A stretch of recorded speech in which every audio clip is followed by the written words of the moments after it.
What's up, guys? It's your boy Nerd Block, and today we're talking about subscription boxes. The subscription boxes are one of those things that I absolutely cannot stand at this point. I thought they were cool. It was a fad, I guess, that people enjoyed subscription boxes at one point. I don't think people enjoy it anymore, and mostly because of the fact that they're pretty much useless. It's a bunch of just little trinkets and bullshit that's in a box.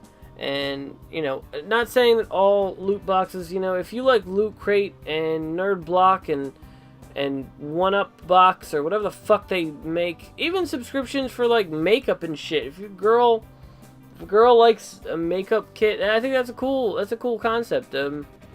It's valued at a certain point, and it's all sent in one box.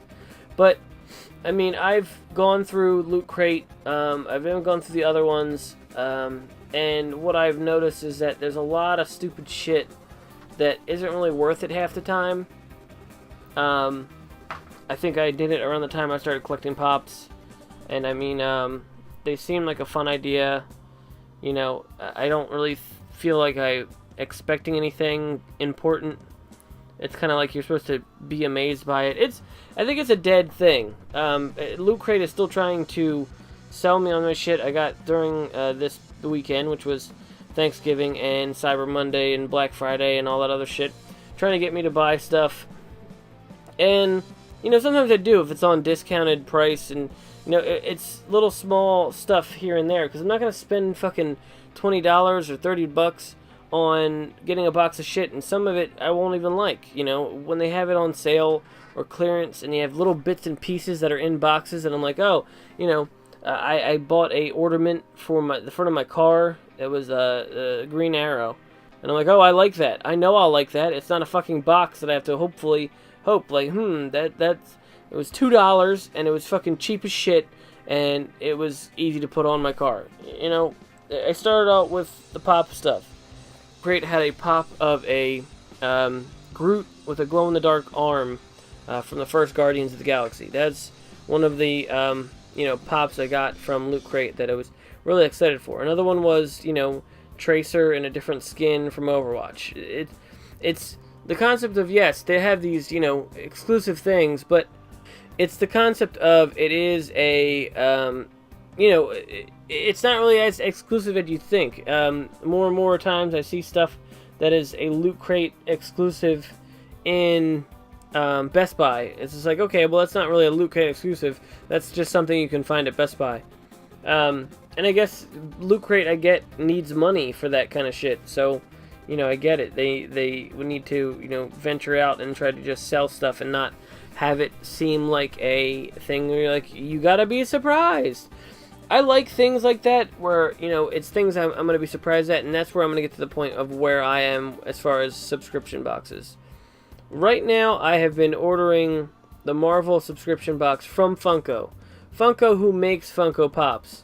And the point of me getting them is because I know there's going to be a Funko Pop in there. I know it's going to be exclusive to only Funko, because when it's essentially... it's like buying cocaine from the guy who makes the cocaine. I'm not expecting any kind of bullshit. I'm not expecting any kind of, crap in the box. For the most part, when I get the box, it's something that I definitely enjoy. Considering I am a Marvel fan, and I am a, Funko Pop collector.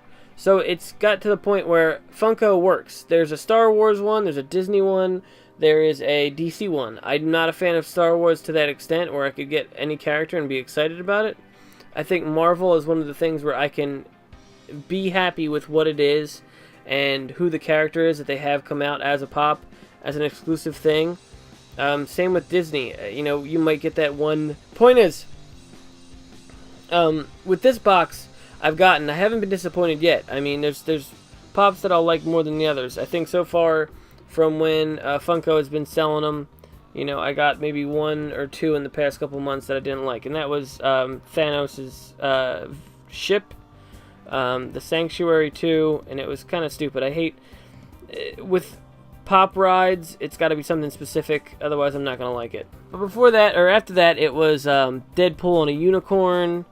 The one after that was Venom, which, granted, I love Venom, so either way, Venom is not going to be a bad thing, as long as it's Venom. It's kind of a annoyance to see that the pop was just him in a leaping stance, so it's not really that much of a difference from the Venom I already have, which is, frustrating. That part's frustrating, is Funko, and I'll do a video on Funko, and what annoys me about Funko another time. But today I'll talk about the subscription boxes like Loot Crate. I feel like Loot Crate is one of those companies that will eventually die out and be nothing more, nothing real credibility to their company anymore. I feel like a lot of the shit is stuff that's just normal everyday things dressed up as something or some kind of reference. I think a good couple years ago we were on that Ready Player One nostalgia kick where it's like everything had to be a reference to something else. You had to have a Blade Runner umbrella or a fucking, something stupid. But point is that, like, it's to the point where I know what I like. I'm dumb enough to buy stuff that I could care less for now. Ninja Turtles, Spider-Man, Overwatch, just simple things that I could relate to. That's what I enjoy, and I'm not gonna, fucking buy something that's taking a chance of, it could have the Blade Runner, the Blade Runner thing, or whatever. It's just stupid. It's the concept of having this box of stuff that you don't like. You essentially buy this $30 box, and they give you a bunch of shit that you'll probably end up giving to your friends, or your mom, or, just loved ones. And they don't care whether you use the items or not. They're going to get their money. They have this, special people curated this box. Who the fuck cares?